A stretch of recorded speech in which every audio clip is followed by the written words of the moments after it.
കേരള സർവകലാശാല രജിസ്ട്രാറായി doctor KS. അനിൽകുമാറിന് തുടരാം. Suspension നടപടി റദ്ദാക്കിയ സിൻഡിക്കേറ്റ് തീരുമാനത്തിൽ ഹൈക്കോടതി ഇടപെട്ടില്ല.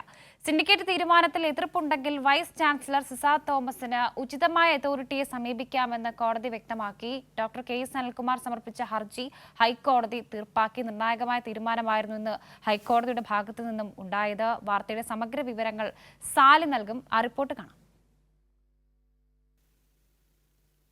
തന്നെ സസ്പെൻഡ് ചെയ്ത വൈസ് ചാൻസലറുടെ നടപടി റദ്ദാക്കണം എന്നാവശ്യപ്പെട്ടുകൊണ്ടാണ് ഡോക്ടർ കെ.എസ്. അനിൽകുമാർ കഴിഞ്ഞ ദിവസം ഹൈക്കോടതിയിൽ ഹർജി സമർപ്പിച്ചിരുന്നത്. ആ ഹർജി പരിഗണിച്ച കോടതി അന്ന് യൂണിവേഴ്സിറ്റിക്കും പോലീസിനോടും റിപ്പോർട്ട് തേടിയിരുന്നു. അത് ഇന്ന് പരിഗണിക്കാനിരിക്കെയാണ് ഇന്ന് രാവിലെ കേസ് പരിഗണിച്ചപ്പോൾ അനിൽകുമാർ പുതിയൊരു ആവശ്യം ഉന്നയിച്ചത്. അതായത് തൻ്റെ സസ്പെൻഷൻ സർവകലാശാല സിൻഡിക്കേറ്റ് റദ്ദാക്കി താൻ ചുമതലയിൽ തിരികെ പ്രവേശിച്ചിട്ടുണ്ട്. അതുകൊണ്ട് തന്നെ താൻ നൽകിയ ഹർജി ഇനി പരിഗണിക്കേണ്ടതില്ല എന്നുള്ളതാണ്. താൻ ഹർജി പിൻവലിക്കുന്നു എന്നുള്ളതാണ് അദ്ദേഹം വ്യക്തമാക്കിയത്.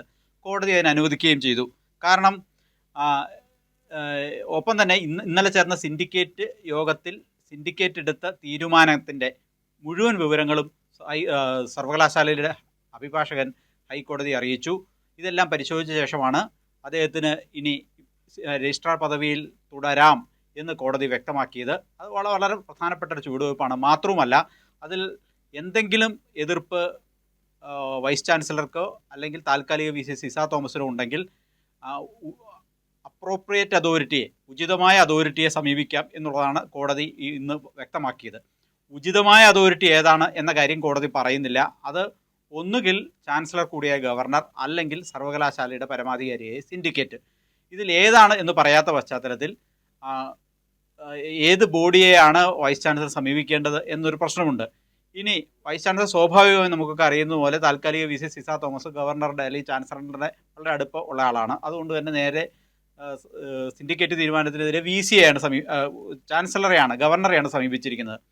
അപ്പോൾ ഗവർണർ എന്ത് തീരുമാനമെടുക്കുന്നു എന്നുള്ളത് വളരെ പ്രധാനപ്പെട്ടതാണ്.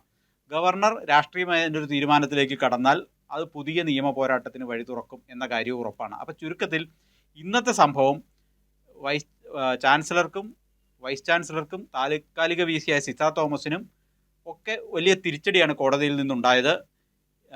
അനിൽകുമാർ തൻ്റെ സസ്പെൻഷൻ പിൻവലിക്കണമെന്ന ആവശ്യവുമായാണ് കോടതിയിലെത്തിയതെങ്കിലും സസ്പെൻഷൻ നേരത്തെ സിൻഡിക്കേറ്റ് പിൻവലിച്ച കാര്യം അറിയിച്ചതോടുകൂടി ആ ഹർജി കോടതി തീർപ്പാക്കി.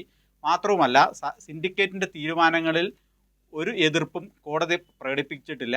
അത് അംഗീകരിക്കുകയും ചെയ്തു. അപ്പോൾ സിൻഡിക്കേറ്റ് തീരുമാനം നിലനിൽക്കുന്നു എന്നർത്ഥം. സിൻഡിക്കേറ്റ് തീരുമാനം നിലനിൽക്കുന്നതിനാൽ രജിസ്ട്രാറായി ഡോക്ടർ കെ.എസ്. അനിൽകുമാറിന് തുടരാം എന്നതാണ് സാഹചര്യം. അത് വലിയ തിരിച്ചടിയാണ് ചാൻസലറായ ഗവർണർക്കും ഒപ്പം വൈസ് ചാൻസലറും താൽക്കാലിക വൈസ് ചാൻസലർ സിസ തോമസിനും ഒക്കെ ഉണ്ടായിരിക്കുന്നത്.